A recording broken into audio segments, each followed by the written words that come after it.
So good morning, good day, and good evening to all participants. I hope now you can hear me. My name is Svetluša Surová, and I'm the president and senior researcher of Minority Issues Research Institute, aka MIRI. MIRI is an independent, non-partisan think tank headquartered in Bratislava, Slovakia. We are dedicated to conducting research on minority issues and promoting minority rights in Slovakia and beyond. Our mission is to research and educate on and advocate for human and minority rights. And our vision is a fair, more just and inclusive future for everyone.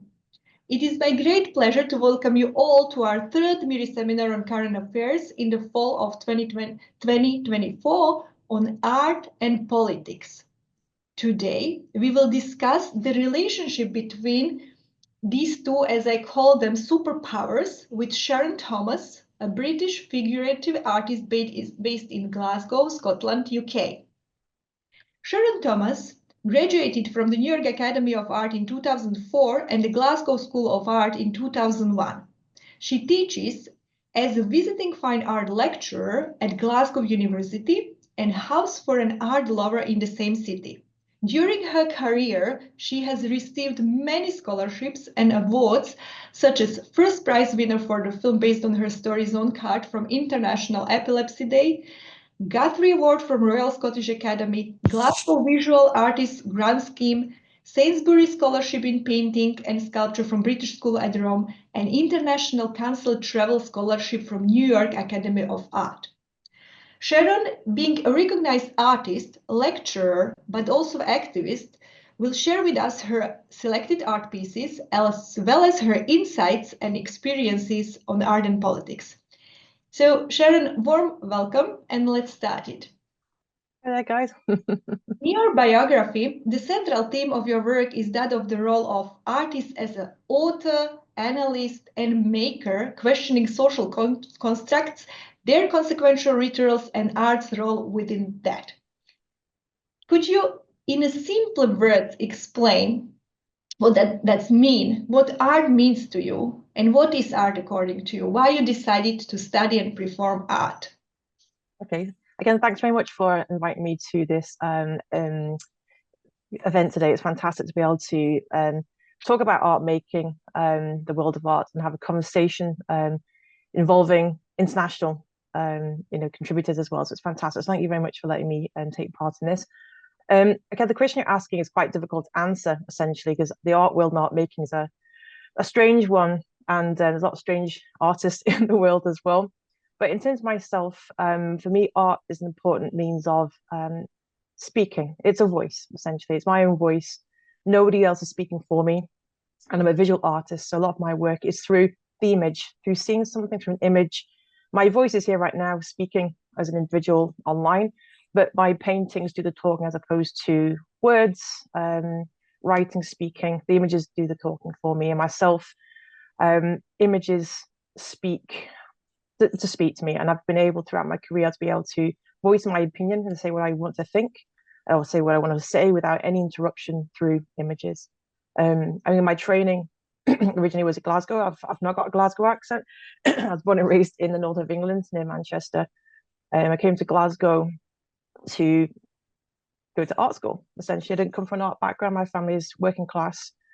No academic background at all. So I came to Glasgow, which is a fantastic city with amazing people, very open city, an industrial city with a lot of history, which comes into my work later on. And I ended up going to New York with a scholarship because painting was what I wanted to pursue. And painting in New York is something which is respected, and many fantastic artists go there to practice. And many American artists were my inspiration, hence why I took my opportunity to approach the New York Academy downtown Manhattan. And I arrived in New York in August 2001. And that's where some of my work developed a lot. A lot of things happened between 2001 and 2024. And a lot of those events and experiences have entered into my painting of that period of time. Okay, thank you. You mentioned that you use your art as a medium to express yourself, and we know that art is also the expression of different ideas, even emotions. but through some medium. So can you at the beginning just tell us what is your subject matter and favorite medium? Yeah, so I mean, I'm a painter. So my medium is drawing and painting. That's my training, and painting is my first port of call. In terms of the art I've made over a period of time has been painting, oil painting dominantly, but in terms of my training, I can paint in any medium I wish to. And each painting that I make a conscious decision as to what medium I want to use. So, for example, as we'll talk later on about the most recent series of paintings called Tit and Cock. Those works are oil on canvas board, a very small scale. The early works are big oil paintings on canvas, such as Regina Respublica, we'll talk about later. That's larger scale painting, oil on canvas. So the meaning of my work depends on the scale, the work, the medium I use is specific as to what I'm trying to say. Later on, we talk about the series called Her Story Portraits. They're a series of 7 portraits of women, but they're on wood and they're made in egg tempera. So egg tempera is a sort of early Renaissance medium to use. We're using egg yolk, and I was trained to use that for medium in New York. So again, a lot of my teaching comes from American professors, even though I'm kind of European background. Much of my training comes from fantastic education in New York, where I was able to use different mediums and to use that to express my meaning. I will pick up on what you said. So you use different mediums and yeah. Art for expressing yourself, but we know that beyond expressing ideas, thoughts, and yourself, art can also visually express the power. And throughout the history, the art has served as a powerful tool for political propaganda. We cannot omit that. For rulers and different regimes, it was used for rulers to reinforce their authority, glorify them, or to force national identity and pride and legitimize the regimes. But on the other hand, art can also contest the power. And in the later half of the 20th century, artists started to question authorities and use their art for critique, social and political commentary. So I would like now to showcase your one of the most important work that you already mentioned, Regina Respublica. So if you could talk about this piece of art more, I would be appreciative. Brilliant. So, but the first things I have to note is that in terms of art making, it doesn't necessarily have to make a political statement in terms of party politics. As an artist, you make your own decision to make a work about anything you want. No one should have any authority to tell you what to do. And that's a freedom I have as a painter. Historically, that's not always been the case. Politics does connect and religion connects to painting and has done historically from the beginning of time. Art and politics are enclenched together. But in 2024, artists have, in my experience in the Western world, I have the opportunity to say what I want in my painting. That's not always been the case historically, and now depends where you are in the world. You are able to speak, and sometimes you're not, because it depends who's editing and who's allowing you the opportunity to express and show your work. That's the difficulty as an artist, is to make your work and to be able then to show it. In 2024, we have digital media, we have the internet, we have much more power these days to be able to share our work in our own terms. Historically, in painting, art making has been important since the beginning of time. And artists of different formats have showed their work in different ways, in different contexts. A lot of the artists that I love date back from early Renaissance to now. Mediums have changed over time. So this painting, Regina Respublica, that was a large painting, which was made of a series of 2 paintings in New York. I'm a figurative painter. I'm interested in the figure. I was never interested in the landscape. I found landscape painting very boring. But my opinions changed when I moved to America. As I said earlier, I moved to New York in August 2001. Fresh, excited as a scholar to move to the academy. And I did not expect my first day of my course, drawing painting course. I lived in Brooklyn, traveling into downtown Manhattan for my first day of courses, which was September 11th, 2001. I wasn't expecting what was going to happen that day and the effect that would have on my life and my career that came later. That was my experience, again, of being in a terrorist attack. I was down in Tribeca with the chaos that was going on. As I arrived downtown Manhattan, as the towers were on fire, and I was there having to run when the towers fell. That day was horrific, but it was actually the months and the years after is when it started to enter into my work, because I started to realize I needed to express myself somehow as to what went on. And it was a difficult period of time. Many people didn't speak about a lot of things. We saw a lot of things and we didn't want to talk about them. When I started to make work about it was when anger got involved. And that's usually connected to my work, is when the sense of anger and I need to speak, then it comes through my painting. So with Gina, I call her Gina for short. She was painted between 2003, 2004 as part of a big exhibition. And this was connected to the announcement of war in Iraq. At that period of time, New York was a very stressful place, a very emotional place. And when the announcement was made, George Bush, to go to war in Iraq, there was massive anger in the city. And I was one of those individuals who protested against the war. I had no interest in going to war. And that period of time, passionate about painting, George Bush did an announcement on the TV, which all the world was listening to, about his announcement to go to war in Iraq. And behind him, I was noticing the paintings he had in the White House. The White House, the current sitting president, chooses the collection of paintings they have on the wall behind them. And what was presented as amazing landscape paintings of American landscapes by artists such as Friedrich Church and some of the Hudson River School painters. And I was absolutely in shock and anger at the use of painting. Right in front of me in 2001, painting was in the background, and painting has been used as a political tool has an emotional tool to sway the vote, not sway the vote, but to manipulate. And art historically has been used for expression, for freedom, but it also can be used to manipulate people. And I was very angry. These paintings were next to George Bush as he sat on the table, talking to the nation, saying that the war was going to begin. I was very angry about this. And I decided painting was going to be my matter to confront that. So I ended up looking at landscape painting. So this landscape we can see is actually from MIRI, as a painting of my landscape where I grew up in England, the green and pleasant lands of England, which has always been used. William Blake, all these kind of poets and artists over time, people like Constable, Turner, artists that I love. And I decided to paint my own landscape from memory, but it became more distorted.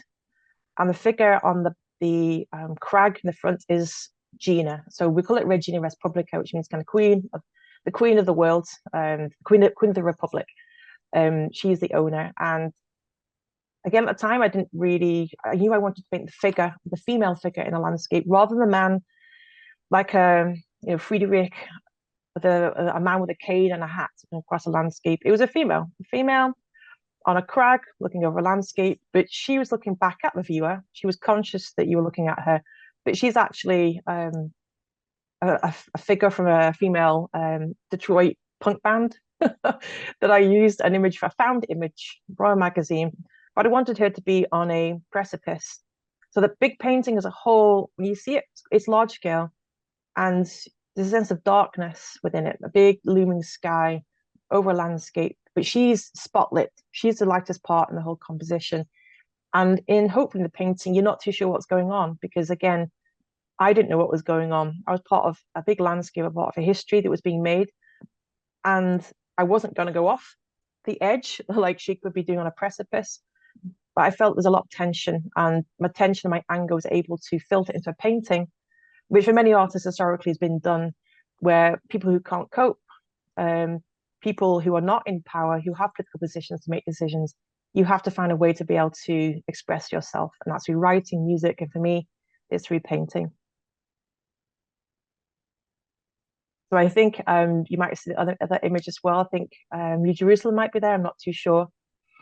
But that was the second painting. So Regina Res Publica and this painting, New Jerusalem, were paid, and this is a very small painting. That's still back in America.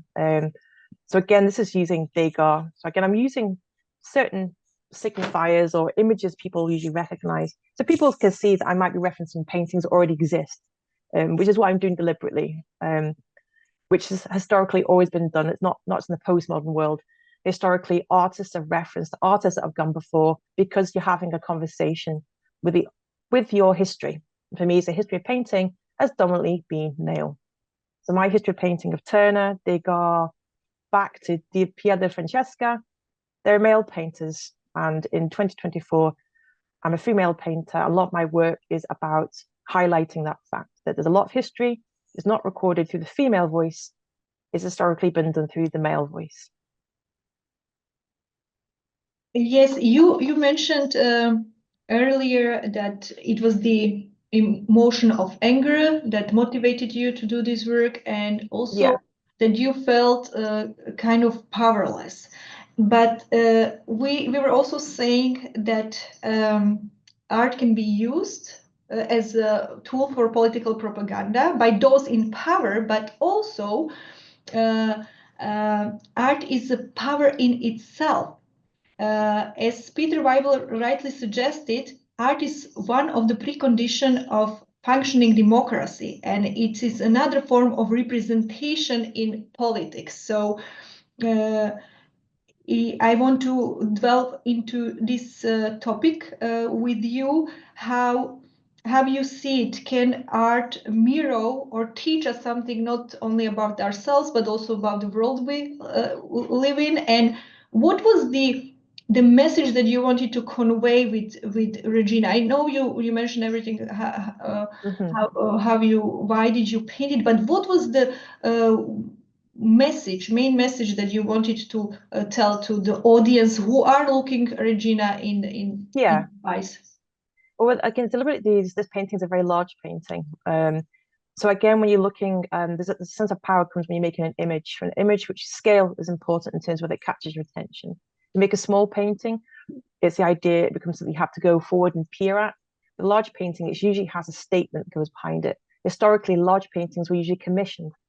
The paintings we go to see in Rome, we see these large ceiling paintings, they're commissioned by the state or they're commissioned by the church.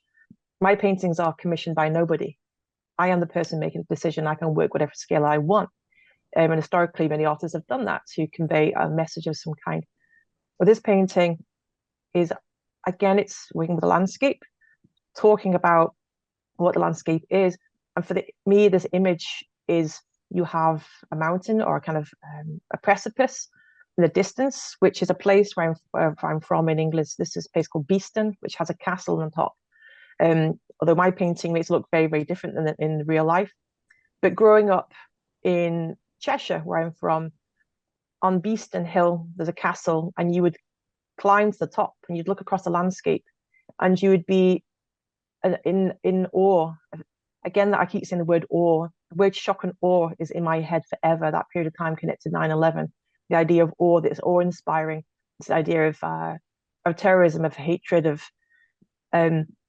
and then landscape and painting is then used sometimes as a political tool to make people want to fight for something they're going to lose. A lot of the time, these things they're not made up, but politically decisions can be made, and a lot of the time the public don't actually know what's going on.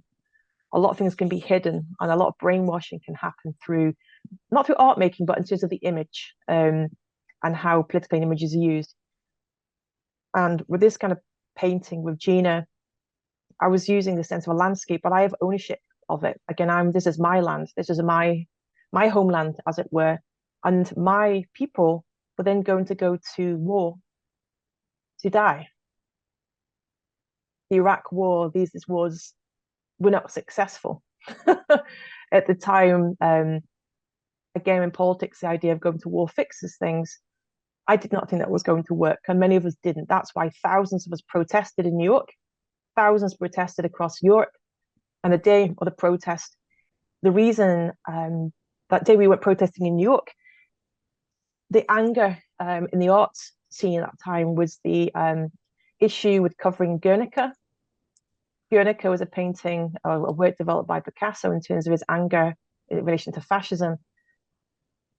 That was a conversation that was happening at the time, and I was complete anger that again art is apparently, you know, the least funded. It's irrelevant compared to other areas in life. But then when we come to war, to make people do things, to fight for a cause, art then comes out. So art is important, but sometimes it's important and sometimes it's not. And art is important, but it's not given the credit it's due. And I think art is not properly respected within academia as well. I think that's why throughout my career, I've made sure I've connected with writers, with musicians, because as a collective, we can work together. And that's when change happens, is when you have collaboration. So collaboration is very, very important. And that's what I came to do later on in some of my recent works, where collaboration has always been an important part to my work. I make my paintings, but I have to talk with curators, I talk to politicians, and hopefully change happens, which is positive, rather than ignoring things which are difficult. As an artist myself, is that I make work about what I'm confused about. And hopefully I can bring others into that conversation, and then change can happen. So change, positive change, can come from conversation, which comes from myself, is through making images. We will speak a bit later about the protest against politics, and especially from the cultural community. But I would just want to finish with presenting two another your works beside Regina, because you explore other subjects in your work, such as gender, class, and sexuality. And very interesting, I found your project where you did a painting documentary project where you painted women in power who were the first females in some areas to get to their position. So it was called Her Story Portrait series. And I will now try to find out those. If you can introduce, what was your objective here as an artist, as a female artist, as a feminist? Yeah, we're glad that you raised the point that I do being a feminist. So the painting you saw a moment ago is one of my large-scale oil paintings. So I work in different mediums for different reasons. This is a group of work called Her Story Portrait. Now, these were made between 2010 2011. So that's quite a few years after 2004 when that earlier painting was made. At that point, I'd relocated back to Glasgow. So I spent 4 years in New York.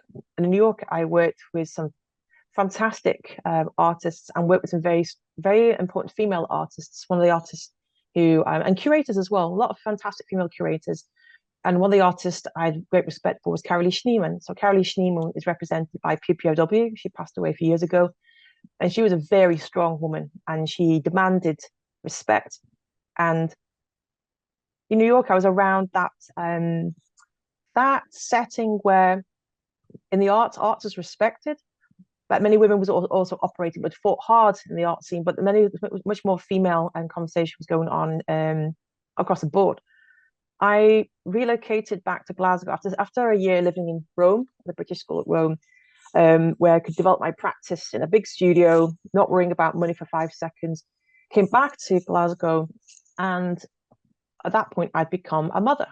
So I'd had my daughter. I'd come back to Glasgow, had my daughter. I was back in the Glasgow art scene, working at the Glasgow School of Art. Actually, that's where I came to lecture for a while. And it suddenly came to my attention that many women in the city were not documented. In New York, many women who worked in art, in academia, but also in the art world, you knew they were, you knew their face, and people were respectful of those individuals. I came back to Glasgow, and I realized how powerful, how many women in Glasgow have positions of authority, and that was in 2010, 2011. A lot of women were again, they were in power, but they didn't necessarily shout about it. At that point, a lady who's now imaged in this group of images is called Sharon. She was the director of the Glasgow School of Art, where I was working. And there was an exhibition happening in that we were creating. And I realized there was no portrait that existed of the director at that time. So Sharon on the far left, she was the first female director of the Glasgow School of Art. There was a lady who was the director, but she died before she took position in the early 1900s. So Sharon was the first director. And I knew there was no painting of her. Every past director had always been documented, all the men. So I went and had a conversation with her, and I asked her, have you been painted? You're the first ever female director of the Glasgow School of Art. Has anyone painted you? No. What? So that began a series of paintings I was not expecting to make.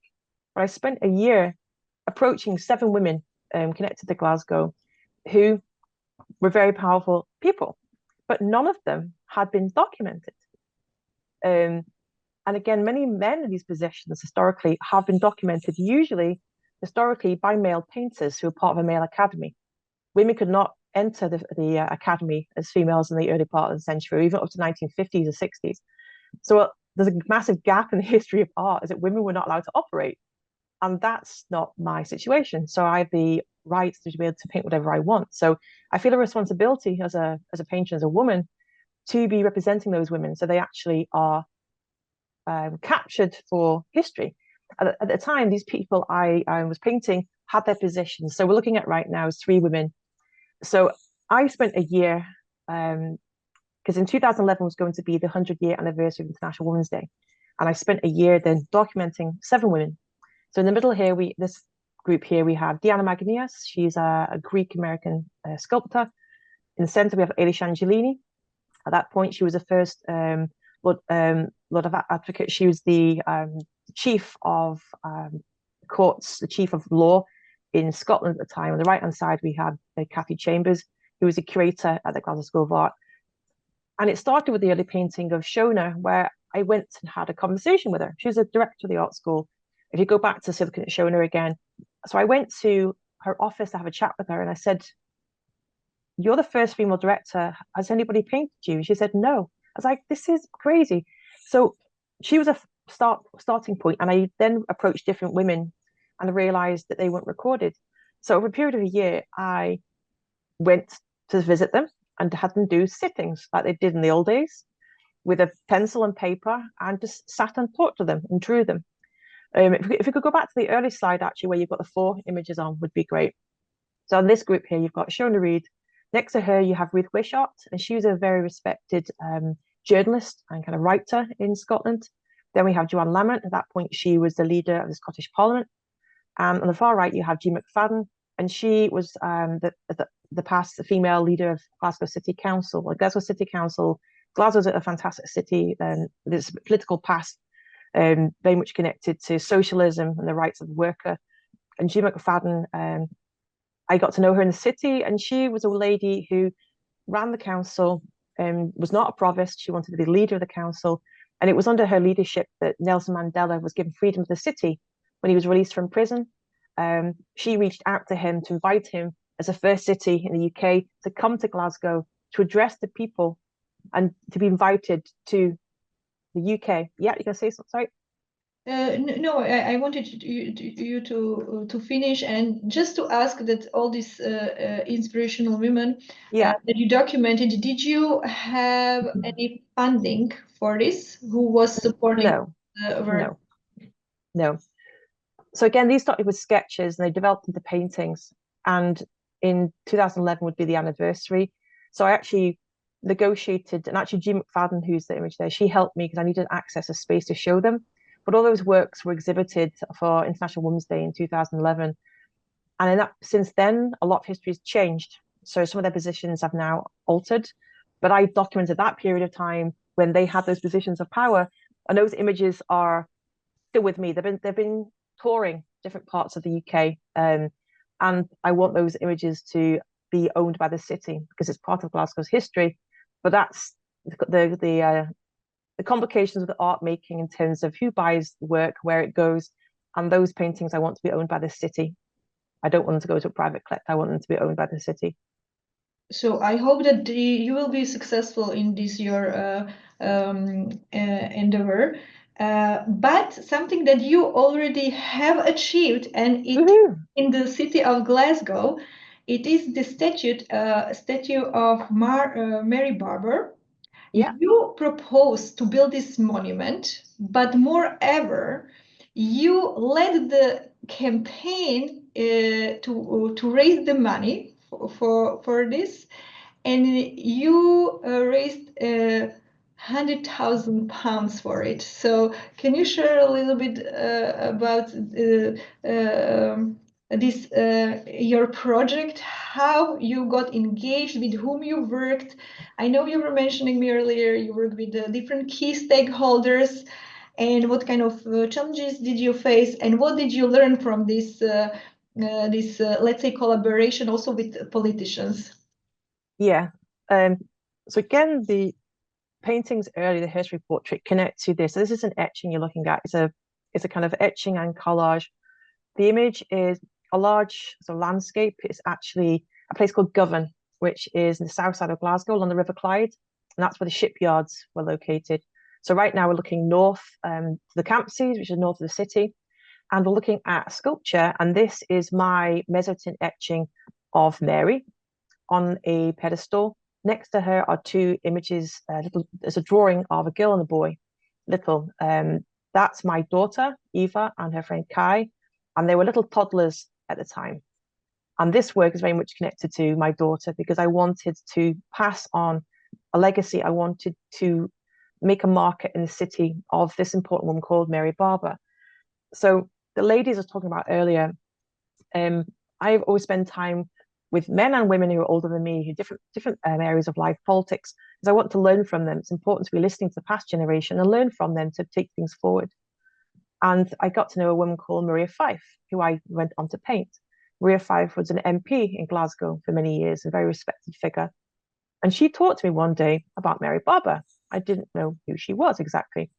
But she was a leader in Glasgow. In the early 1900s, there was issues with rent control, where landlords had too much control, and people just after the First World War were struggling and couldn't keep up with their rent, and the landlords were throwing people out of their homes.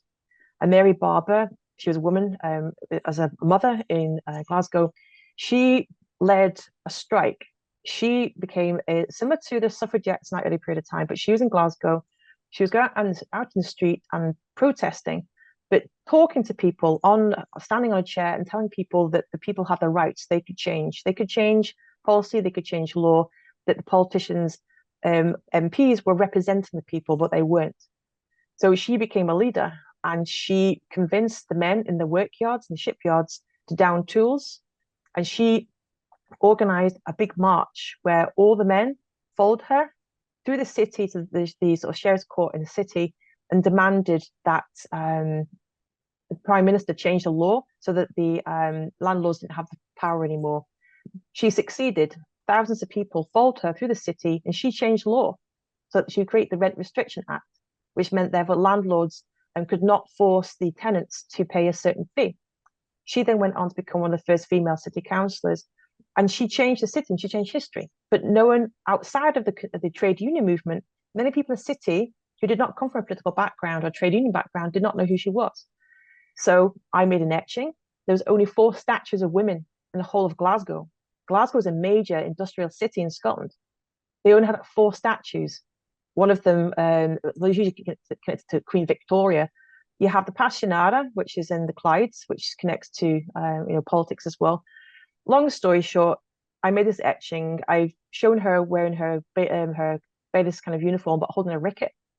That was an exhibition connected to the Glasgow Women's Library. The Glasgow Women's Library is a very important institution in Glasgow, established by Del Patrick and Sue John, and they supported me making this etching as part of a big exhibition.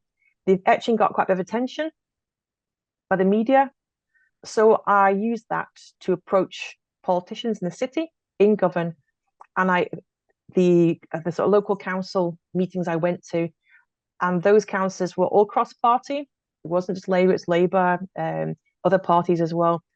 And I convinced them to let's make a statue. She's getting a lot of attention. Why don't we use my idea, which is to build a monument? Let's build a monument. And everybody agreed. So we created a charity. It took us several years. The statue was erected in 2018. The money was acquired The government did not support us in creating the cash to make this. This all came from donations from the people, from trade unions, important people in the city, including Ada Shangelini, who I talked about earlier, who was the first, sort of female Lord Advocate, who was from Govan herself. So lots of trade unionists worked together, and we made the money. And that statue now exists in Glasgow, and people go to visit the statue. It looks nothing like my etching. The final sculpture is completely different. Andrew Brown got the commission, but I was on the committee to make the decisions about raising the money and getting it all organised. It was a very long process and a lot of politics involved in it. But my objective was a statue. Andrew got the commission. He made the money, but now the sculpture exists. And right now, I feel proud when I'm working in universities, I'm working in schools. I have children now talking about Mary Barber. I have young girls looking up and realizing that they could be leaders as well. So as far as I'm concerned, that's one of my missions on my little tick list has been ticked, because there's still a long, long way to go. But I'm a painter, I'm not a sculptor. But I have respect for sculpture, I have respect for writing and music. And at this point in time, a painting wasn't going to do the job. It was a public sculpture. And again, as we've seen in the past few years, when people are angry with certain leaders, they destroy sculpture. Historically, Egypt, Greece, Rome, when a new powerhouse kind of comes in, you want to destroy sometimes what's been there, but a lot of those female figures are not even represented yet. So we've got a long, long, long way to go. We're at the very beginning. And hopefully I'm inspiring a younger generation to make those changes, as artists have the power and authority to do that if they work collectively. Yeah, for sure. A big congratulations on this success of yours. But I was just wondering, you were mentioning that the female important figures were underrepresented in official recording. So why is that? And also, what we saw in your case, do we maybe, as a female, lack agency? Because we saw on everything what you showcased to us now that if you took an action and you want to do something, you can actually achieve it, and you did it. There is a statue. You recorded those 7 important women in Glasgow that nobody was concerned before. So we see that the change is possible and it's doable. So what do you think? Where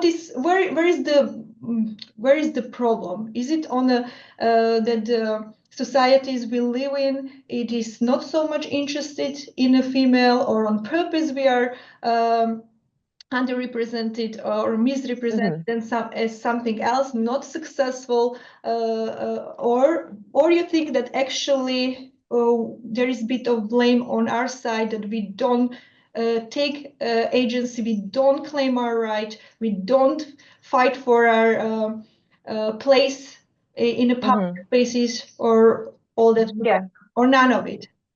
Well, essentially, context is the issue. I'm a white woman, born in the late 70s in the United Kingdom. I have a different rights than a woman maybe born in the same place in the 1920s. Times have changed and politics have changed, usually, hopefully, influenced by the people that went before them. Throughout history, there have been differences depending on where you are in the world. There have been female queens, there have been female leaders in different parts of the world. I was over in Vienna recently and looking at some fantastic female sculptors who were very successful pre sort of fascist regime.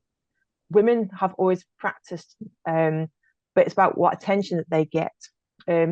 It's the idea of waiting for somebody to listen to you, to wait for someone to provide you a forum. Success comes from artists who basically make the work anyway. You don't wait for permission. I wait for no permission from anybody. I'll draw and paint whatever I want when I want. And if I want things to get shown, I'll reach out to individuals who work with me to collaborate. Success comes from collaboration, and you have to be able to negotiate to make change. You don't click your fingers and things suddenly change. You have to make friends, you have to make contacts. You develop a forum, and for myself, I make images. for me, offer me the opportunity to have a dialogue with people across the world who don't speak English. The importance of imagery for myself is that images can speak in many different people, and it's the importance of not what's the word, essentially, you have respect for the viewer, assume that the viewer is intelligent, do not dumb down, do not be again, sometimes in politics there's assumption that the worker, the voter are stupid, and we're not. As a voter, if you have the right to vote, you use that vote. Historically, women in the United Kingdom, in some parts of the world right now, don't have the right to vote. But it's a way of negotiating for you to fight. And in the UK, under people like Emily Pankhurst and a lot of the suffragette movement, they fought, and Mary Barber was part of that fight as well, to make change. She didn't sit and wait. But you have to make alliances or allegiances or alliances with other organizations, male and female, in order to get the vote. These things, male and female, have to work together. And this is a great prelude to introduce one of our participants that finally was able to join us. We will start with Sharon talking about her art and her work here, to collaborate also with Camilo. He has prepared intervention. Just to introduce him, Camilo Antonio is a writer, poet, and activist, and he has created a program for engagement with Roma communities in Central Eastern Europe within the Erste Foundation. And to celebrate 10 years of engagement, he has prepared opening for one exhibition in Budapest, and he would like now to read to us. So Camilo, welcome, and thank you so much for this intervention. We are always open to shed the light also on other things than what we are now discussing. I'm doing research myself on Roma discrimination, Roma rights, so the floor is yours.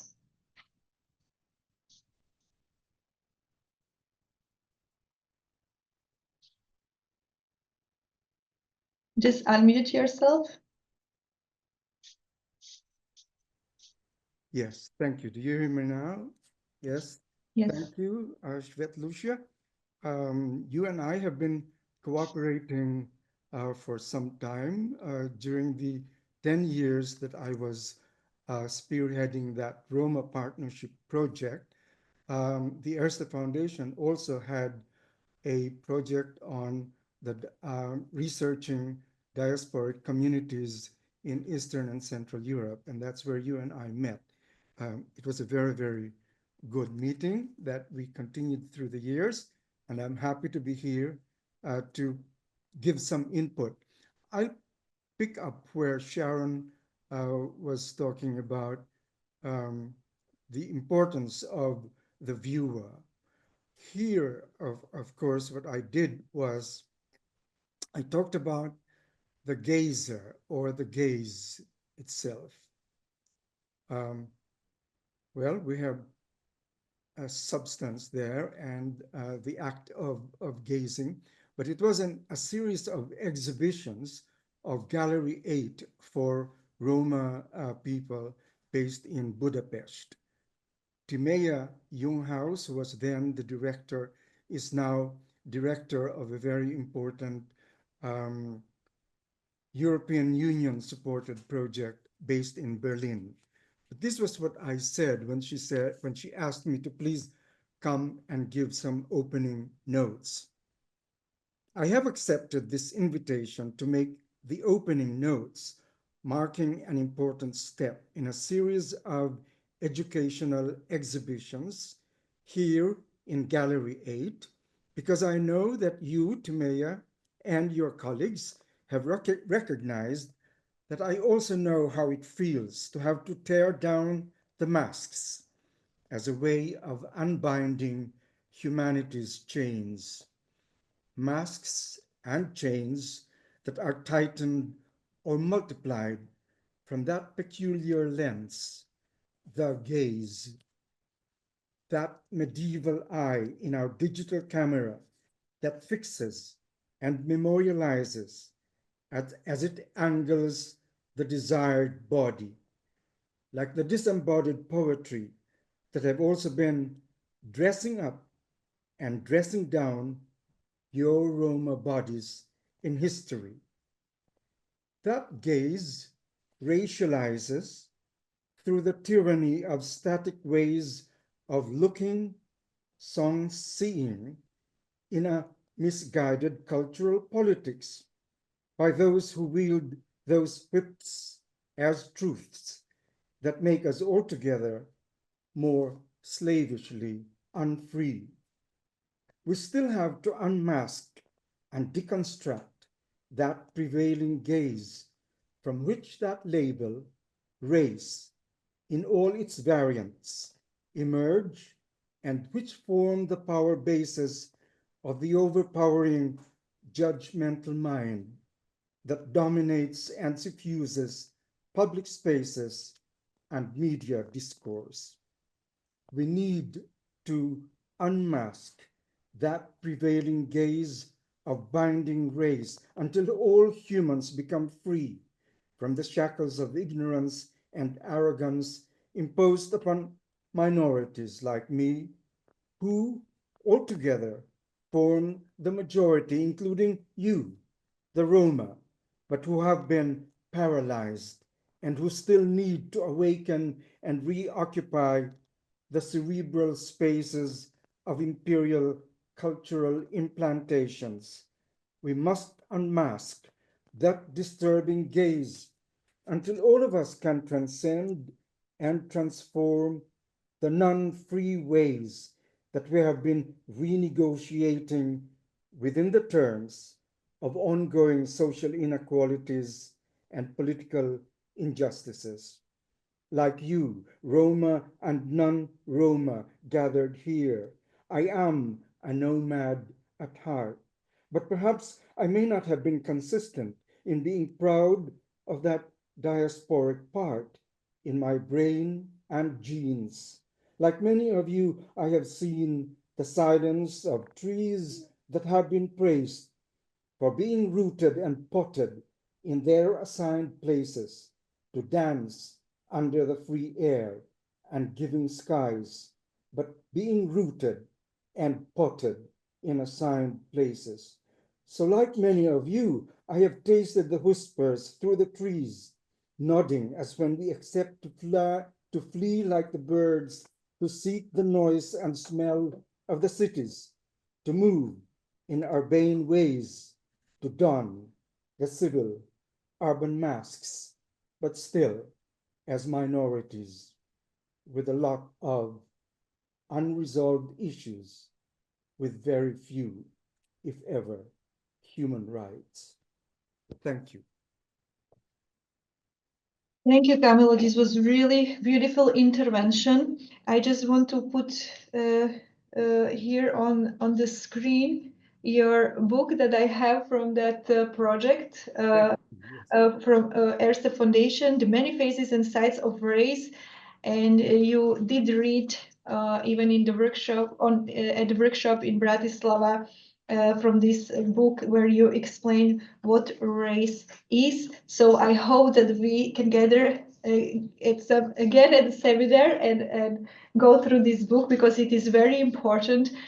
And I will also give a floor to Sharon if she wants to react on what was said, but I just have to say that you knocked it down the nail when you spoke about imperial cultural plantations, because now I want to contextualize what is happening in Slovakia as well as in Serbia. In Slovakia, we have big uprisal against the Minister of Culture. The culture community resists interventions from the power place into this field. And the new Minister of Culture. She belongs to Slovak National Party, nationalistic. When she came to power, she started to fire people from the leading positions in museums, galleries, other institutions. She started to cancel the funding for the culture, intervene in the funding schemes, and she has this kind of claim that this culture, Slovak culture, should be only Slovak. That there is no other culture, only Slovak, whatever that means. And she due to these kind of actions, the people gathered into the initiative. And yesterday we had here protest. I will show you the pictures afterwards. So yes. We have to look at that, how politics tries to oppress not only minorities, but also artists and those who show the mirror to the situation and all kinds of injustice that we are facing. So Sharon, would you like maybe something to add at this? Yeah, well, firstly, I'll say, Camilo, thanks very much. That was great. It's great to hear your words there and to make a connection. I feel very, very honored today to be amongst people with very different backgrounds, because I'm reading comments that are coming through as well from individuals during the meeting just now. So I find a wonderful setting to be able to discuss these subjects with experienced people from very different backgrounds who I'm learning from as well, because I see my position with it as an art maker, as a lecturer. I'm a teacher as well. Teaching is important to my practice, is that you're passing the word on and sharing our different opinions. Politically in this group right now, we might not all necessarily have the same political opinion, but it's still important to be able to engage with each other and to be free to express your thoughts. And again, in terms of the arts, the reason I make paintings is because I do not feel trapped. I'm possibly in the fortunate position.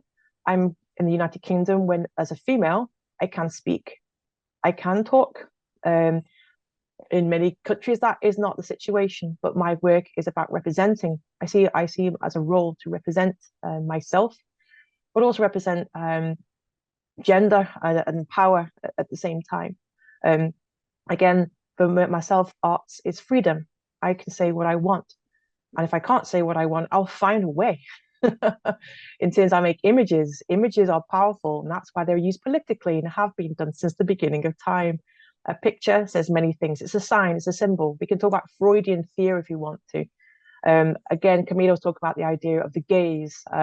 These are terms which are used very much within art history or politics, looking at gender politics as well, as the idea of who is watching, who is controlling the gaze. This is an important thing to be thinking about.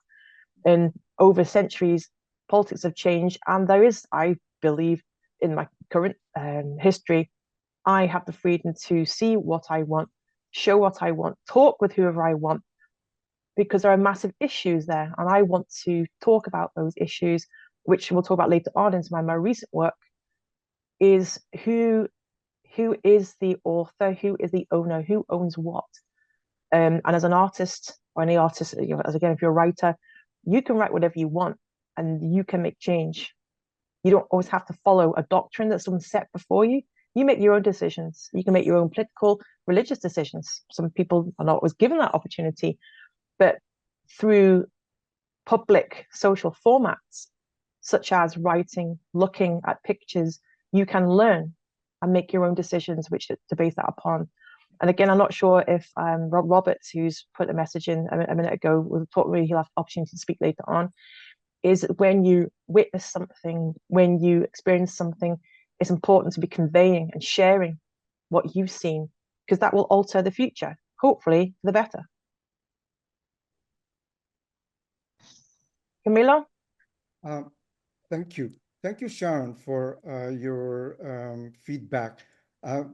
Before I go on to say what I have in mind in a dialogue with what you are saying, Sharon, I would like to refer to the book, The Many Faces and Sides of Race, that, Svetluša showed. It was published by the Poetry School of Vienna. I have to correct that it's not the Erste Foundation helped us in the Roma Partnership Project, but on this book, it was the Poetry Academy of Vienna with Urban Nomad Mixes, the group that I have been working with to rally artists. And here I go back to what Sharon said. I think what is important is that artists or any form of expressing our feelings along with our thoughts, because that's what I think makes the difference between those who engage with poetics and a way of working with the different flexibilities and adaptabilities of language. And here, painting is, of course, a form of language. That's what I have been trying to work with in alliances and forming allegiances with small groups, because that is where most of the time minorities can practice their own form of what they might feel as a free time or a free way.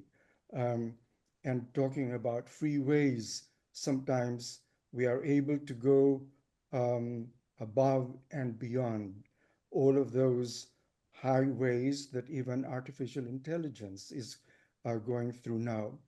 And what I did in the book is I tried to play not only with the senseless and horrible idea of race, quite fragmenting the human race, in fact, which is the only legitimate and logical, I think, way of using that word race. But the other aspect that I was very concerned about is, of course, raising human intelligence and human feelings with technologies as much as we might accept what technologies have been doing for us. And I have been a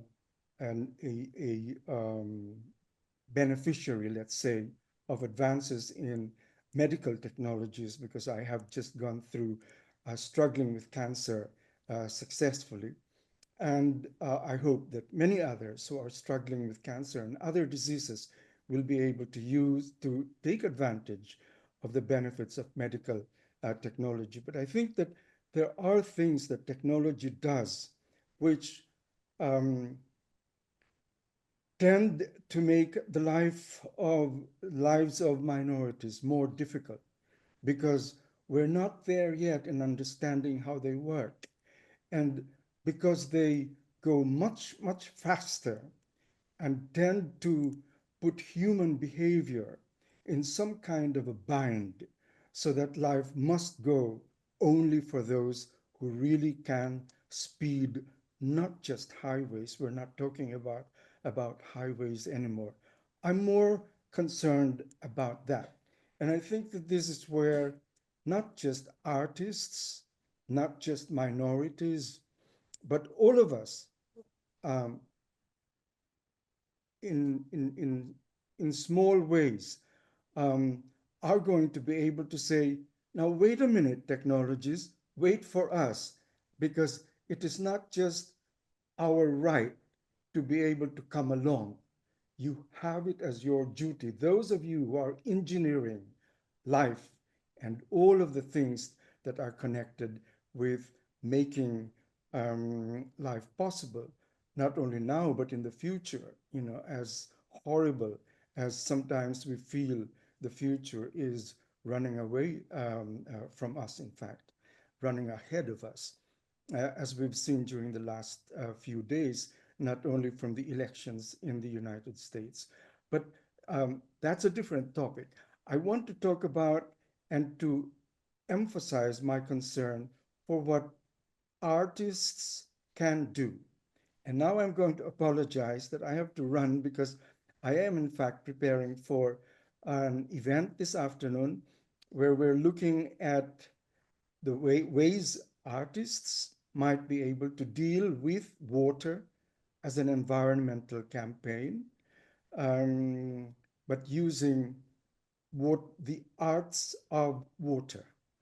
And I hope, Svetluša, that perhaps in the future we can look at this aspect of the environmental climate concern, that water is sometimes something that we allow to just happen to people, as we see in the news, and not something that we might relate with from the time we wake up in the morning to the time we go to bed with a glass of water.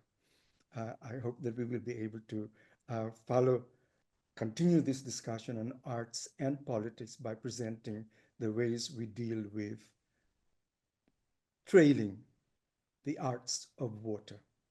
And thank you very much. And I'm sorry that I'm leaving you, Sharon, but it was very, very good having this link up and listening to some of the things very important that you said about art and painters and images and their roles in seeing to it that we have at least a continuation of the fight for free speech. Yes, Camilla, thank you so much. And it is really wonderful to hear that you got better, and I wish you all the best. And there will be recording from the seminar. I will send you the link.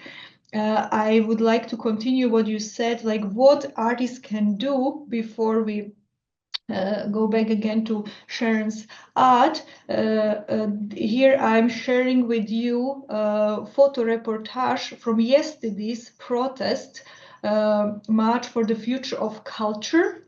It is done by one of the most recognized photographer in Slovakia, Boris Nemet, and he was so kind and nice to give permission for MIRI seminar to showcase these photos today. So here you can see how yesterday the streets in Bratislava looked like. The people from different areas of culture came together. They came from different cities, and they were demanding that the power interventions in the culture that take place without discussion of representatives of culture stop immediately, and they want Minister of Culture that I mentioned before to resign. And it is really a good example to see how can people, artists or people from culture communities, but also other, come together and resist the power interference from politicians into politics, and how they can fight back. It is a really good example of resistance. And also I want to say that in Serbia, you were mentioning earlier, Camilo, engineering. In Serbia, we have now a very difficult situation because of the tragedy that has happened at the railway station in Novi Sad, the city that I come from. 15 people were killed by when part of the station fell down. That was reconstructed, and it was not reconstructed. Some politicians claim it was reconstructed, the other didn't. 15 people died because of this, and people went to the streets demanding the justice, criminal and political responsibility. And the students of the Faculty of Drama have joined this protest also, and they got beaten by the supporters of the regime and put to the police custody, students, and kept there for days. Many are still in this custody. And what the students of the faculty has done, they started to boycott the learning process, demanding politicians to fulfill their different kind of demands relating to this strategy and accountability. And many other students from high school and other universities, faculties joined them, and they are now blocking their institutions throughout the Serbia. And this might be start of the fall of autocratic regime. So Sharon, I wanted to ask you if you have a similar situation in Scotland or England, and what do you think, can the artist be those agents that will counteract to the recent backlashes of against liberal democracy, against human and minority rights. Can artists and art, and if yes, how they can bring positive change? We see now here two exemplary cases from Slovakia and Serbia that if people unite, resist and fight for their right, that might be a way for a better future for all of us. So yeah, I mean, in terms of the art, I have to underline the fact that some artists make work who are not interested in political regimes or have a political agenda. Many artists just want to paint, just want to draw. Some artists just want to make work. But as with anyone in life, people have different aims and goals in life. And in terms of my own practice, I feel a responsibility in society to make change. If I see there are problems in society, it irks me, and I make work which questions that. So again, later on, you'll see some work which is very different to the work you've seen so far in relation to making paintings represent individuals who are living and breathing, or women that were represented in the past. A lot of my work deals with fiction and created landscapes, because fiction has a lot of power in changing society and changing the world. Is where sometimes there's freedom that comes with making things up and creating scenarios. We look at books like 1984. We look at fiction has given us different opportunities to be able to explore what could happen, what could not happen. So some artists take on that responsibility, some don't, and they're not necessarily less. They're just different. That's a process that they've decided to take. But in terms of the arts, as I said earlier, arts has always had a primary function in politics in order to persuade people. Again, some people, I think earlier, not everybody can read and write. When you have an image, you can read things from that. The image as an icon has a massive amount of authority. So when artists use this, they have power. Hence why many politicians might get involved, because they realize a simple image, a poster with a slogan can change someone's opinion. They want to shut that down. So I've seen that in regimes throughout time, going back to, it's a Roman, Greek times, not just the recent times of Russia and America and Germany. These things have gone back for centuries. Whoever's in power, usually, if they're smart, they usually make an allegiance with artists and connections, and they use that.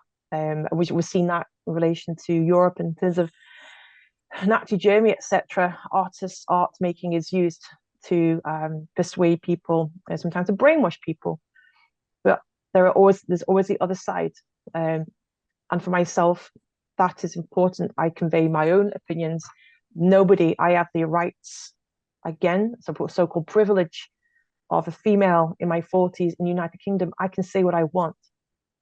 My work isn't necessarily always understood. Some of my work won't get understood probably till after I'm dead.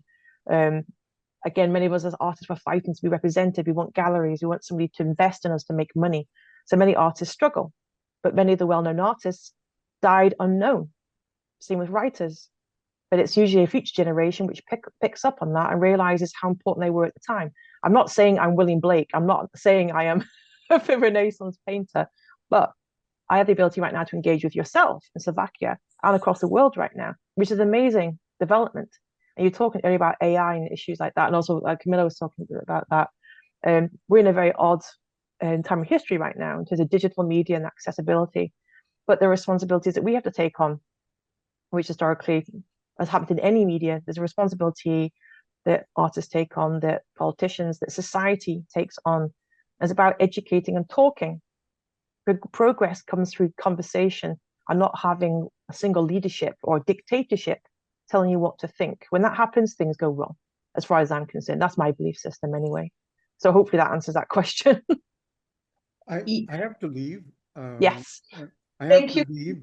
But before leaving, I fully support the idea that icons are very, very powerful, can be powerful. But I would also like to bring here the role of singers and dancers. So you probably should have a place for them. In fact, in this water arts trailing project that I'm now going to, we are cooperating with the performative arts institute in the Philippines that has been very active in educational theater and performative arts among marginal groups. We're going to talk about what we might be able to do in terms of expressing our support for a slum area that had been devastated by fire, first of all, and then they were, of course, doused by helicopters coming um, to douse the fires with water. That's a very, very interesting relationship between those two types of elements that we are going to try to deal with. But I wanted to say that we will bring to your forum, Svetluša, the second generation of Filipinos who are in Europe and who are being active, particularly in saying, yes, use our care providers and nurses from the Philippines, but also see to it, please, that they are recognized not only for what they can do in hospitals and for your sick, but also that they have human rights. And I think that's a very, very crucial issue, as the EU is saying, yes, there are aging populations. We need skills from so-called third country resources, but please, let's think about their human rights. And I'll say goodbye to you, but we'll come back. Thank you very, very much to all of you. Thank you, Camilo. Yes, you are completely right.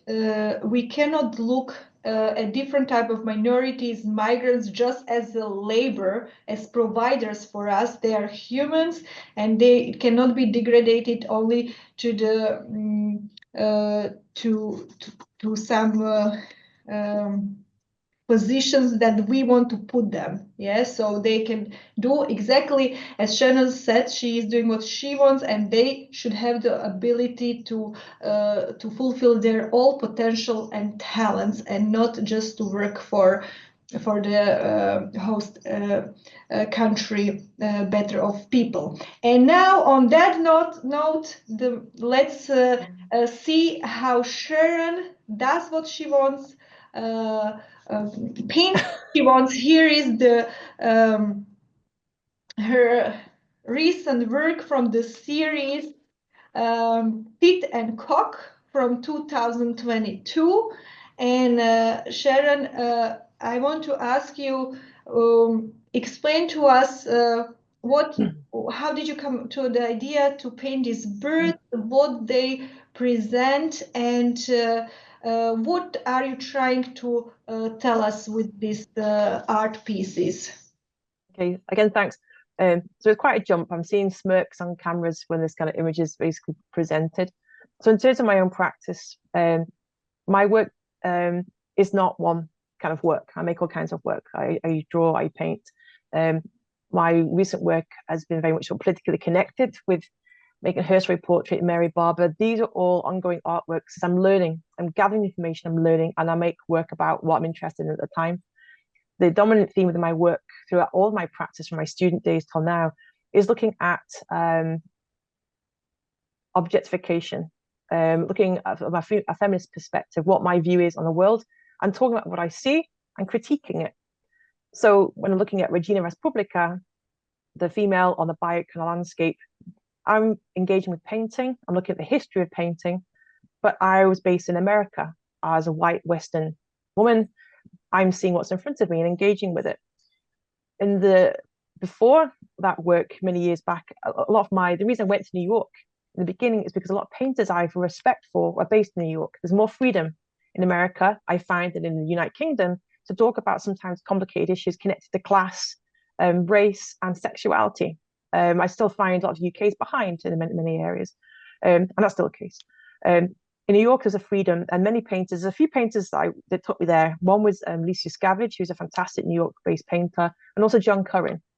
I don't necessarily like all these painters, the work that they make, but I have massive respect for the fact that they can make paintings that they want, and they just do it. They're not waiting for permission to do it. And they also get airspace or viewing space to see the work. So my work has always looked at gender, to sexuality specifically, because in terms historically, women have never had the opportunity to talk about their own sexuality. Throughout history, it's dominantly been men looking at female through a male gaze, which we keep talking about the idea of gaze all the time. So my recent work, I've been looking at men as well as women. I made a series of work called Barbarian, where I spent a year documenting men in the city with beards. So I was interested in the whole culture, looking at bearded men and the history of it and what that said. And there's a whole story connected to that. But it was a really fascinating project. But what I became conscious of, again, is to do with social media, to do with the image, the camera, the image of phones. Digital media right now plays a massive part in education, in culture, and it's seen as separate from painting. But painting and digital media work alongside each other. Many people use the digital image to work from, to make paintings from, to draw from. In the past, you might have a sitter, you might have a model standing for you. These days, we can admit that digital media is connected to many things. So my interest has always been looking at porn, as well as the images that you see in a gallery. What is seen, what is not seen, what is spoken about, what is not spoken about. And right now, in terms of the culture of 2024, is this culture of the use of images, sharing with people, sometimes sharing images people don't want to see, and then what that means. So again, right now we live in a culture of this process called dick pics. And these are uncomfortable to look at for many people. For many people, they laugh. And these paintings have been very popular. They're currently in New Mexico. A few of them have been sold, but a few of them a lot of them still in New Mexico, where they were shown in a gallery in a space there in Las Cruces, no issue whatsoever. I've brought some of those paintings back to be shown in London, and I've not been able to show them because they're classed as unfit for public presentation. They're not actually that radical. All they are paintings from photographs of men producing their erect penises on a camera, apparently to shock or to gain attention, which has been done throughout time. So the work that I make is I'm not scared and I'm not threatened by images of nudity. In a sense, I don't want to be someone show me an image I'm not expecting, because I said in relation to a lot of my work in the past, you can't unsee things. I feel my own work is a social responsibility to kind of make a comment on what I'm seeing around me. So these images, I was curious of men presenting an image to share that they were quite proud. I have no idea why. I don't have a penis. I don't know how one works in terms of owning one. But again, in terms of gender politics, there's always the idea of the female is lacking, is without. To have a penis, therefore, is power and dominance. But here is essentially all I'm doing is sort of disembodying. I'm taking a part from a male. I'm not showing his face. I'm showing this image which has been shown online. And then it is entered into the landscape. So again, it's playing with sort of the idea of the surreal, but the birds take dominance. So there's a sense of humor that's going on. I'm interested in humor in relation to painting, because art can do a lot with humor. You know, sarcasm, satire, these things have always been an important part of making change. And a lot of the time with comedy, people, their back goes down. Sometimes you can see an object for what it is, laugh at it. But also within this, there's a sense of shock value that goes with it as well. But for the younger generation right now, and if I'm working in schools, I think it's important to engage with different generations, not the generation that you're part of, younger generations as well. And for younger generations, what they see is very different than I used to see when I was 14 or 15. I did not have access to material that my daughter now, who's 17, when she was 14 or 15, the things that she might accidentally see scares me. I first encountered porn having to go and buy it for an art project when I was at art school. I first came across porn by accident that belonged to somebody, and I was slightly curious about it. But again, it was always kept in the background. I was always in a male context. When I bought porn as an art student, I had to go to the paper shop and a man served me. And he was more embarrassed than me to sell it to me. And it was a weird scenario. So I keep finding myself in scenarios where the men are more embarrassed than I am. So when I came to make these images, dick pics, porn is very easy to access, which is a whole topic in itself. But in some ways, I'm curious about who has the power when it comes to porn, who's making the money. And again, in terms of gender, there's a bigger conversation now where maybe down to, again, this is a whole different subject, but again, it's the idea of power, who owns what and why, and who has the power to present what they want. Those images could be of male characters of any sexual persuasion. I have no idea. But in these images, like here, these images are actually New Mexico. So I collaborated with some artists there, and they took the paintings out into the desert because at the time COVID had hit, so the gallery couldn't open. So they took them for a bit of a travel to the desert, and I got to see the actual New Mexico desert, which I've never seen in real life, which is fascinating. But again, with the people walking by these images, they weren't even bothered by it. They just fit in with the graffiti. And again, these are the sculpture there is connected to the area which has been used for sort of nuclear. It's connected to training for airplanes to do with the military. So I think these are parts that have been found in the desert, and the sculpture's been made out of different parts of tires from cars and to do with the military there as well. But again, in this desolate landscape, again, grand landscapes, you've got these small little images.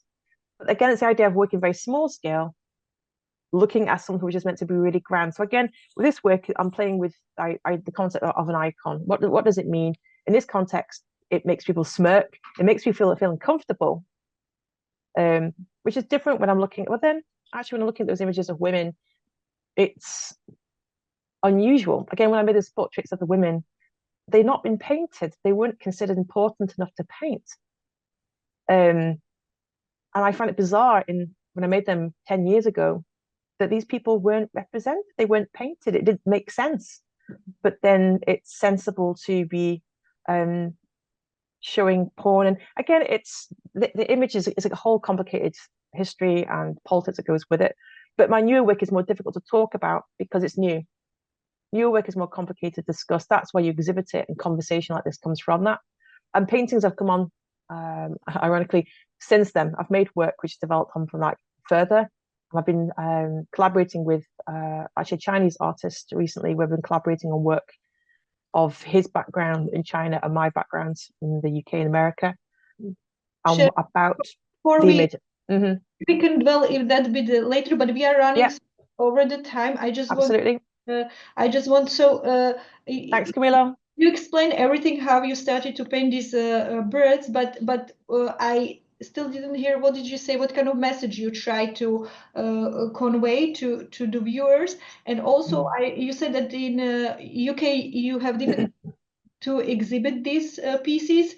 That you use the term they are not right fit, and I was wondering. And let's wrap up this today's seminar on the last discussion of the importance of art value. What is the what kind of value art can have: artistic, societal, political, and even financial? So when it comes to the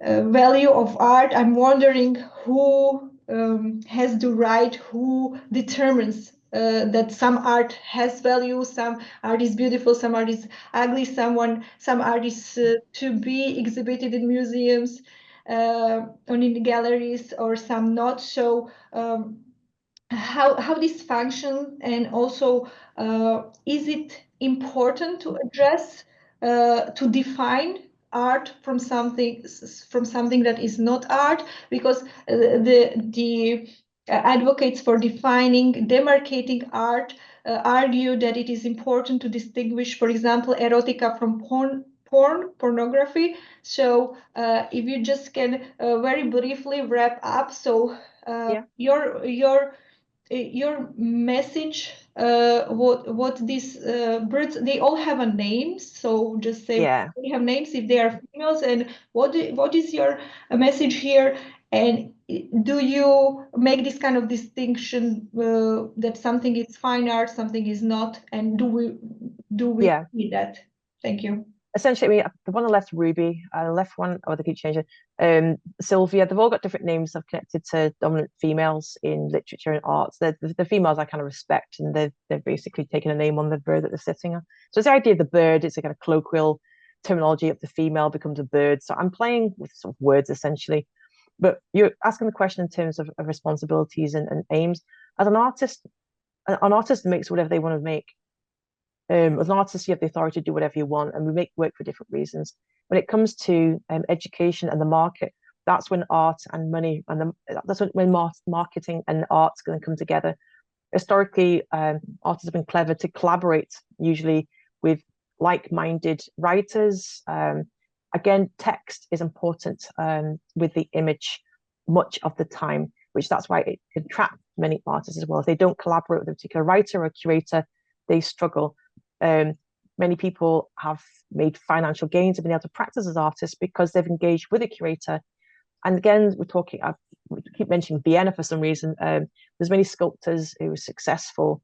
We talk about Klimt, we talk about some of the, I try to avoid talking about male artists all the time, but some of those artists did well because they worked strongly with collectors and with galleries that supported their work. Where many female artists in Vienna, for example, struggled, were connected to fascism, and their work was classed as not valuable. So value is connected to market, is connected to finance, which is developed within its own society. There's a lot of issues with class when it comes to art making. Why this series of work of yours would not be appropriate in UK today? Why? Well, those works, What well, for example, sorry. Exhibit. Those works, again, you have to have permission in terms of, if you're going to show that in a public space, that there's a kind of a liability issue of being able to show them. When these were exhibited, they were brought over to show in London. It was the artist and the curator knew what they were and they were ready to show, but then it was the business owner was then uncomfortable in terms of what that might do in terms of retaliation publicly, because some people would protest against that because of seeing it in a fine art context. But that's why I make these paintings, because I'm fascinated, because I find it uncomfortable beginning to look at them, but I've painted them. And if you paint something, therefore this is very different work, but in terms of the Tit and Cock works, they're awkward to look at. But there's a reason why you're being awkward. And that's why I find curious in art making as to why do I have a reaction to a particular kind of painting? What's steering me? Why do I feel happy or sad, etc.? Because we have to finish slowly, but I want to give the floor to our participants. Yes. So that were with us today, and I would like to invite everybody to ask a question if they have before we close the seminar. Please raise your hand. Yes, Robert. You can ask, say your name, maybe from where you come from, and you can share your thoughts or comments. Thank you very much, and thank you, Sharon, for a really interesting discussion. I just wanted to ask you, following on from the last part of your talk about sexual violence. I won't go over my bio again, but part of my job also was to recover bodies from men and women who were incarcerated in concentration camps in the northwestern Bosnia.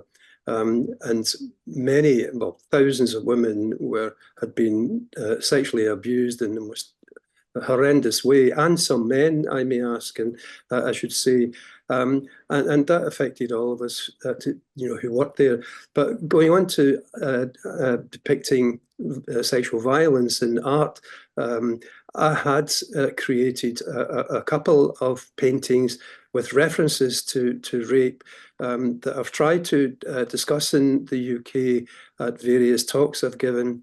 And most of the time I'm asked not to speak about sexual violence, especially to young people and to prisoners, I may add. And I find that quite frustrating in a way, given that it's reported that up to 50,000 women were raped in Bosnia during the conflict. And I can kind of understand the reasoning behind it. I certainly wouldn't get away with showing your art in the last segment of your paintings. However, I just wondered if I could ask how I can overcome that, particularly because I have been approached by survivors of rape camps, women that I've become friendly with, who ask me to depict these paintings because they seem forgotten, as is often the case, and as you've discussed about your prominent women in Scotland, and I'm speaking from Glasgow myself, I should say. So I just want to leave you with that thought, because my art isn't humorous, there's no doubt about that, but nevertheless, to be able to not only talk about it, but to show the images that are painted with reference. I don't show actual physical rate, but I make reference to it in a few of my paintings. That was my point. Yeah. Well, I'd like to answer again. Thanks very much for bringing that up. I was reading through your text there. I was quite shocked to read through your background in terms of your experiences. Again, it'd be interesting to meet you in person and talk about some of this a little bit, and since we might have some interesting things to chat about. But in relation to the question you're bringing up here, but it's all very much about context in terms of when you're depicting an image, the responsibility that you take on with that. I know people have had complications when because again, in your question, you talk about if you're a witness to it happening at the time, is it different than when you're witnessing it later on? The idea of what's your responsibility when you see the image is complicated. I think in terms of gender, it's complicated because you're a man as well. You're talking from a male perspective, looking at the objectification, how a woman has been raped, someone's been murdered, is a difficulty in terms of authority, who has the right to speak. We look at artists like Artemisia Gentileschi, for example. She was one of the painters making the 1600s. She was raped, and in her work, she was working in a very style of Caravaggio. I assume by looking at your paintings, the background, Caravaggio might be an influence to you. I'm not too sure. But the idea of dramatic dark against light, it's contrapposto, and different ideas of dark and light. With Gentileschi, she appropriated, she was making a very successful painter at the time, and she was painting women in scenarios where the head was chopped off. Is it Socrates? The idea of the head being chopped off. And she was making that point, but she was using sort of fiction and her own imagination. This is where things are complicated, is what's real, what's not real. The work I did in relation to 9/11, for example, I was using symbolism, and I was using different formats of images to create a message. I didn't want to actually, I did not want to paint towers falling. I did not want to paint people sobbing. I made some sketches of that for myself, but I'm uncomfortable showing them, because there's a responsibility I feel that I do not want to objectify somebody who did not know they were being watched. So this is the complications. When I'm showing the dick pics, for example, they're anonymous. They're not connected to a person. So it's complicated in that respect. I think as a male, you're in the 21st century, it's fascinating because right now you're being questioned as a male artist to depict certain images. I actually am glad you are in that situation, which seems an odd thing to say, but I'm glad that you're questioned as much as I'm questioned, because we're both in a situation where we both can speak right now as painters, and we're both respected in that context, I hope. But I think with in terms of the male perspective, that's a conversation which needs to continue, and it's important for as a male painter to talk to other male painters, and collaborations happen with in men to look at gender as well, gender and power. There's a long way to go in looking at what's appropriate, what's not appropriate. Not that they're appropriate, but about power. Who has the power to see and show where? There's a lot more conversation that still needs to happen. But women are still several thousand years behind to even get to the point where we're actually having a conversation right now as a male and female and be respected. So right now is a really fascinating period of time within art and politics combined. And is there somebody else that would like to ask something, Sharon, or share his thoughts or comments on the topic?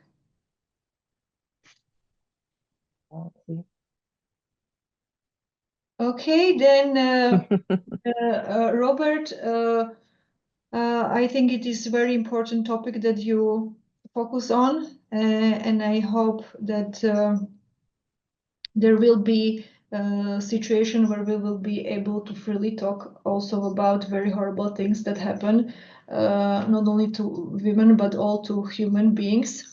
But I don't want to end up on such a sad note. I think there is a hope for us. We have to stay alerted.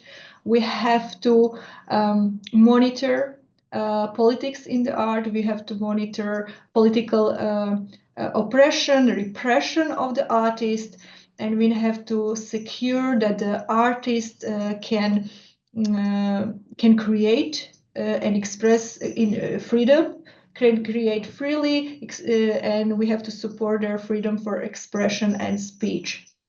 So, dear Sharon, thank you so much for taking time.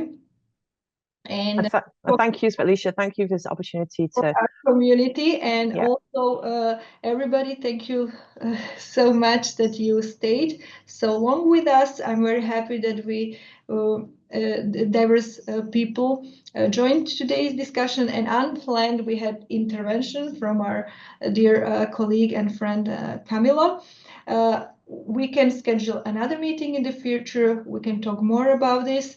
And Sharon, I'm giving you the floor for your final thoughts. I wrote you to the message, please be positive. Oh, right, okay. So no, again, everything's in this setting right now. We're in a positive scenario. We're all talking. So again, I want to thank you very much for offering this opportunity to be able to converse and reach out to a different group of individuals or people out with my own network here in Scotland, but also a lot of my connections are out in the States as well. So it's nice to have a conversation with Slovakia and parts of Europe I do not know enough about, but I want to know more about. I want to visit Slovakia.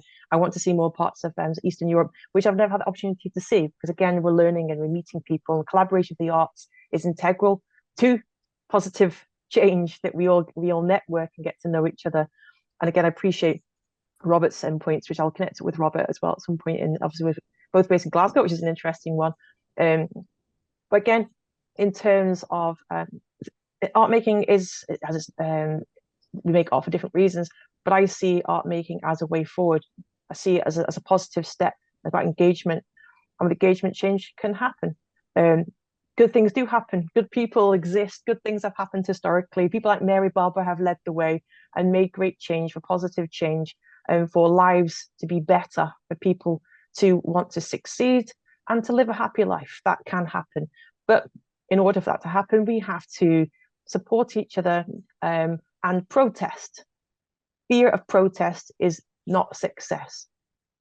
Everyone has the right to protest, to have their say. And when that happens, democracy, I believe in democracy offers opportunity for everyone to speak, whether they agree or not. I live in Scotland, where we agree about many things. Politics is always in change. Politics has changed recently in the United Kingdom. We had a recent election. Politics is always in motion, but it's I believe our responsibility in society is to contribute. And for myself, I'm not a politician. I'm not a writer. I make paintings. So my paintings engage with that. I learn and I share, and I learn from other people. So hopefully that's an incentive for people in the call, people who watch this this piece in the future, is to not be intimidated by art, do not be intimidated by writing and by politics. You have a right to speak, and you have to learn. Do your research, meet people, learn, and you'll go forward. Thank you so much, Sharon. I just have to mention that it is to be expected an auction at MIRI in collaboration with Sharon. She will choose some arts for auction, and part of that gain she will donate to MIRI. So stay alert. I will inform you. And yes, the way to move forward is to cooperate and also to engage in discussion and to listen other people's positions and fight for our own. So thank you once again, everybody, and I wish you all the best. Goodbye.